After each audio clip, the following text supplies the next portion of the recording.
Fala, meus queridos, tudo bem com vocês? Como passaram esse final de semana? O final de semana da quinta rodada do Campeonato Brasileiro. Muita gente subindo, muita gente descendo na tabela do Brasileirão, então se liga aqui para você ter a análise completa, né? Esse resumão da quinta rodada do Campeonato Brasileiro. Bom, vamos começar então pedindo seu like, seu comentário, a sua opinião no vídeo é muito importante para mim, para saber se eu estou falando alguma besteira ou não. Então deixe aqui seu comentário no vídeo, vai ser muito bem-vindo, eu vou responder com muita paciência, óbvio, né, que desde que seja feito com muita educação também. Mas é isso, deixe aí seu comentário pra gente conversar depois do vídeo. E compartilhe com seus amigos, cara, se inscreve no canal, dá essa força aí pra gente conseguir bater a meta de 300 inscritos. Estamos perto aí, falta apenas 16 e a sua inscrição é muito importante pra gente conseguir difundir aí a palavra do melhor futebol do mundo, o futebol brasileiro. Bom, começando então, vamos falar de mundo, né? O mundo do futebol brasileiro, começando com o jogo entre Corinthians e Sport, né? Engraçado é que o jogo só teve gols de europeus, né? O Memphis Depay fez 2 gols para o Corinthians e o Sérgio Oliveira, fez os gols ali fez o único gol do Sport na partida da Neoquímica Arena, né? O Corinthians começou atrás, o Sérgio Oliveira fez o gol no primeiro tempo, no finalzinho do primeiro tempo, belo gol, uma boa trama pelo lado direito do Sport, cruzamento na área, e ele conseguiu fazer o gol. Depois o Memphis Depay fez 2 gols no segundo tempo e deu essa vitória para o Corinthians no placar. Fazia tempo que o Memphis Depay não jogava, jogou nesse jogo contra o Sport, conseguiu muito bem, conseguiu dar esses 3 pontos para o Corinthians. Importantes 3 pontos, né, já que o Corinthians dá um bom salto aí na tabela, né, vai ficar nisso até uma 10ª rodada por aí. O Corinthians agora entra no G6, está ali com 7 pontos, mas é um time que oscila demais, oscilou dentro de casa, quase sai derrotado, quem sabe, ou talvez com empate. O Sport ainda não conquistou pontos no Campeonato Brasileiro, aliás, conquistou um pontinho apenas, né, que foi o empate contra o São Paulo na primeira rodada.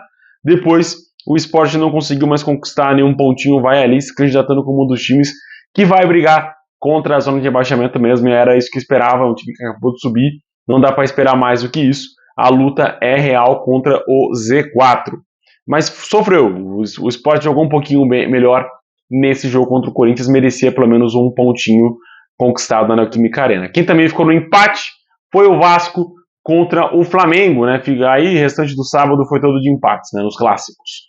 0-0, um bom jogo, e se não fosse a trave, as 2 traves dos gols e o Léo Jardim a favor do Vasco, o jogo teria saído com mais gols, teria saído com uma vitória para algum dos dois lados, ou quem sabe com um empate com mais gols. Foi um bom clássico, não teve tanto assim, aproveitamento da questão de finalização, por conta dessa questão que eu falei, né? Finalizações na trave, finalizações defendidas pelo Léo Jardim, que foi muito bem mantendo esse empate ali para o Vasco. Eu achava que o Flamengo ia vencer com uma certa tranquilidade, mas esse empate aí, por enquanto, custou a liderança para o Flamengo, né, que perdeu para o Palmeiras, né? O Palmeiras ficou líder momentaneamente nessa quinta rodada. O Grêmio também empatou em casa com o Inter em 1-1. O Antony, né, fez o gol contra, o goleiro do Inter teve essa infelicidade de acabar a bola batendo nele e voltando contra o seu próprio gol. Depois, no segundo tempo, o Alan Patrick de pênalti colocou o Inter na igualdade, 1-1 no placar. Cara, foi uma infelicidade gigantesca ali do Inter, né, ter feito esse gol contra, porque foi um clássico muito equilibrado também. Eu acho que o Inter dominou a partida e conseguiu fazer um empate depois de ter sofrido o gol, mas estava uma partida mais equilibrada até o gol do Grêmio, ali no finalzinho do primeiro tempo. Depois o Grêmio quis segurar, o Inter foi realmente para cima, é uma boa equipe e conseguiu arrancar esse empate do Grêmio na Arena do Grêmio. Fora isso, cara, jogo mais um Grenal que foi com muitas faltas, né? 27 faltas no total, não era isso que a gente estava vendo nos últimos Grenais, era um jogo mais jogado, né, com os dois times querendo buscar o resultado. No Brasileirão, por enquanto, nesse primeiro jogo, foi mais de faltas bem marcadas, que ainda, né, resultaram pênalti ali a favor do Inter. No domingo tivemos um empate entre Juventude e Mirassol, empate que é para o Mirassol realmente celebrar, porque é um confronto muito difícil no Alfredo Jaconi. Eu falo para vocês já há muito tempo, né, cara?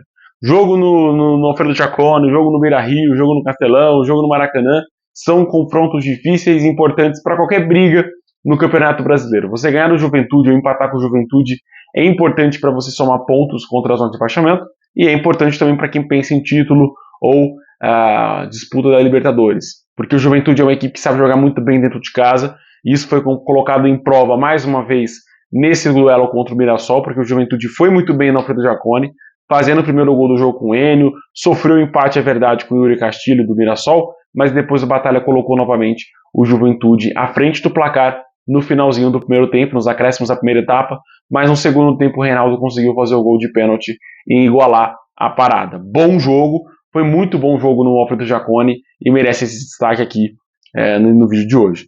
Jogo bom também foi o Sansão, né? O São Paulo e Santos, foi um jogo movimentado, um jogo disputado. O Santos foi muito bem no segundo tempo, conseguindo criar mais chances, e o São Paulo foi muito bem na primeira etapa, fazendo 2 gols ali express, né? Rapidinho, fazendo 2 gols em 23 minutos. Ferreira abriu o placar, Neto, tá chegando ali seu momento da tanguinha, hein? E o André Silva fizeram os gols do São Paulo, Tinho Soares descontou ainda no primeiro tempo de pênalti para o Santos. No segundo tempo o Santos criou muito, mas é um time que tem muita deficiência ofensiva, de finalização, de qualidade de finalização, e acabou sendo derrotado no Morumbi. Eu acho que quase conseguiu um empate em alguns momentos e merecia talvez um pontinho conquistado, mas é derrotado. O São Paulo precisa definir melhor os seus resultados, assim como eu falo do Corinthians, cara. São 2 times que não conseguem definir os resultados, fazer um resultado confortável e segurar. São defesas que sofrem muito nessa temporada de 2025. O Galo venceu também, né? Venceu pela primeira vez o Botafogo, pela primeira vez no campeonato, né? O Botafogo do Rio. Bom resultado dentro de casa, merecia, precisava vencer realmente. O gol saiu no segundo tempo, no comecinho do segundo tempo com o Coelho. Vale lembrar que o Galo foi muito nessa questão de cruzamentos, levou muito perigo contra o Botafogo nessa questão de cruzamento e bola levantada na área. O Botafogo teve uma chance no comecinho do jogo, mas aí depois o Galo dominou realmente a partida e mereceu vencer 1-0. Bom para dar tranquilidade para o Galo, que é um time bom, não merece estar na zona de rebaixamento. Ainda continua no Z4, mas não deve ficar ali até o final do Campeonato Brasileiro, não. Empate bom para o Vitória também no Maracanã. O Fluminense saiu na frente com o Cano no primeiro tempo, depois o Lucas Braga empatou no finalzinho mesmo da partida, aos 45 do segundo tempo, dando esse bom empate ali para o Vitória, que é uma equipe que fez um bom Campeonato Brasileiro ano passado, né, conquistou muitos pontos. Nesse campeonato já tem 5 pontos, né, pensando ali na briga contra o Z4, vai pontuando bem, pontuando fora de casa, pontuando dentro de casa, e é importante nessa briga contra o Z4 também. Bom jogo no Maracanã, bom jogo também no Castelão, tá? Teve uma rodada de bons jogos, vale ressaltar. O Palmeiras fez um excelente jogo contra o Fortaleza no Castelão, um jogo de reação em muitos momentos, né? O Palmeiras ficava muito atrás e conseguia fazer bom contra-ataque. O Fortaleza sem nenhuma qualidade na finalização, mas se defendendo muito bem no primeiro tempo. Tanto que o gol do Palmeiras sai no finalzinho com uma falta infantil do Daverson, né, que acabou culminando no gol do Facundo Torres. Mas o Fortaleza estava se defendendo muito bem, conseguindo fazer uma boa partida defensiva. Depois do gol, óbvio que partindo mais para o ataque, começou a dar espaços atrás, tanto que o Flaco Lopes faz o 2-0 num lance assim, e ali o Daverson desconta no final, ainda rendendo ali o pênalti, né, o Everton defendendo um pênalti cobrado pelo Lucero no finalzinho mesmo da partida.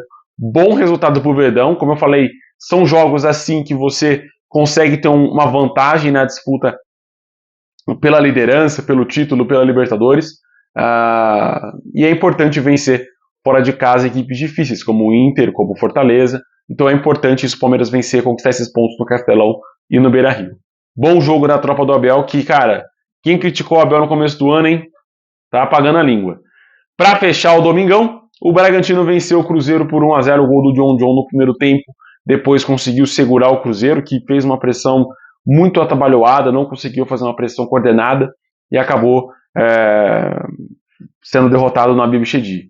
Mas, cara, é poético, né? Você vê o Fernando Seabra vencendo o Cruzeiro no Habib Chedi, um técnico que foi injustamente chutado do Cruzeiro. Não acho que ele deveria ter sido demitido. Até hoje eu vou bater nessa tecla. O Cruzeiro perdeu uma baita oportunidade de ser campeão da Copa Sul-Americana no passado por não permanecer com seu técnico. Vale ressaltar muito isso. Por caprichos do seu presidente, do seu CEO, do seu, sei lá, do Pedrinho lá do supermercado. Enfim, foi derrotado no Habib Chedi. O Cruzeiro ocupa atualmente deixa eu pegar aqui.